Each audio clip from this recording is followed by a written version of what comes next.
Hey guys, my name is Molly, which does mean I can never get lost at a music festival. Thank you so much for having me. Thank you, Eric and Jeremy, for putting this on. Very excited to be here via video.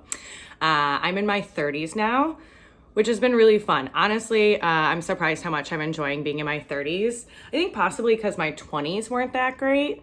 The day before my 21st birthday, my grandma actually passed away, which was really hard. I was short about $50 that whole year. So it just wasn't a great start to my 20s, I guess. Speaking of death, the worst time to send someone flowers is when someone they love passes away. Because think about it, at best, it's like, so sorry for your loss. Now watch these die, right? Like, it's just not a great sentiment overall. But I'm surprised how much I've been liking my 30s because everything I ever read in Cosmo told me how drastically different my 30s were going to be. But so far, the only difference that I noticed is that I finally have the confidence to not wear a push-up bra, only to now need a push-up bra. It's a little tragic, but other than that, it's been good. The other big thing I've noticed is that a lot of my friends have kids now. Surprise. And I just am not always the best at relating to kids. We just don't have a ton in common, other than, needing constant validation from strangers at any given time. But other than that, like, nothing in common. I did go to a friend's birthday party for her child last weekend at 11 a.m. on a Saturday because kids apparently don't respect brunch culture.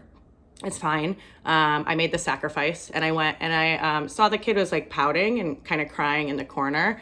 So I was like, I'm a good person. I'll go try and help said child. So I went over to it and I asked it what was wrong. And the kid looked back at me teary-eyed and was like, I ate a whole box of crayons and my poop wasn't a rainbow after. And I was just like, oh, buddy.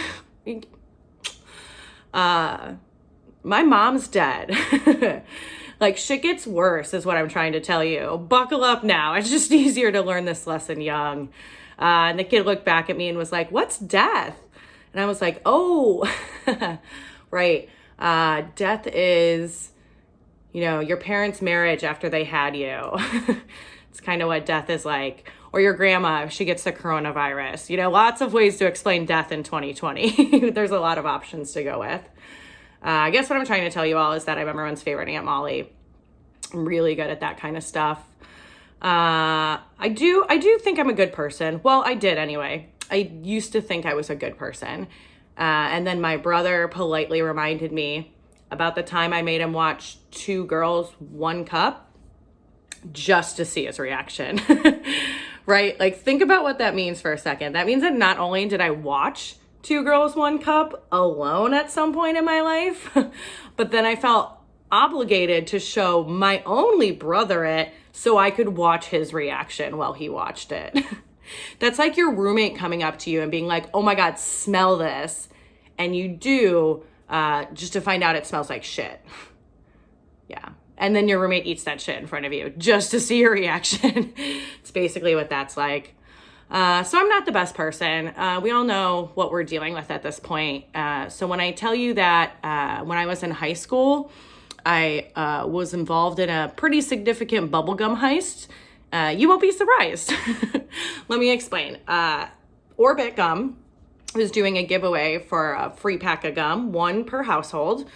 And me and my friends realized pretty quickly that you could put any apartment number you wanted to your address, and the submission would still go through. So we would just sit in computer class and type away, apartment 1, apartment 10, apartment 604. And eventually the gum started showing up in mass. So I, for the first time in my life, was like kind of popular in high school, because I had that gum hookup.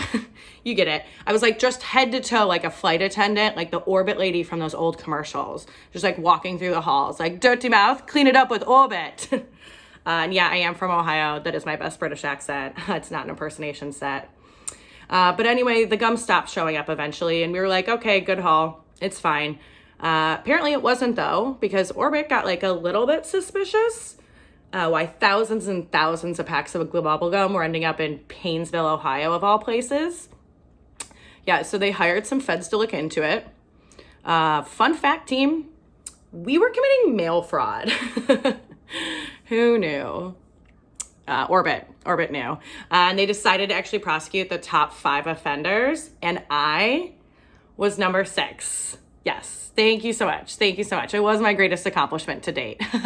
So really what I took away from that whole thing is if you can't do the time, only be 6th best at the crime, and everything will be fine. Thank you guys so much.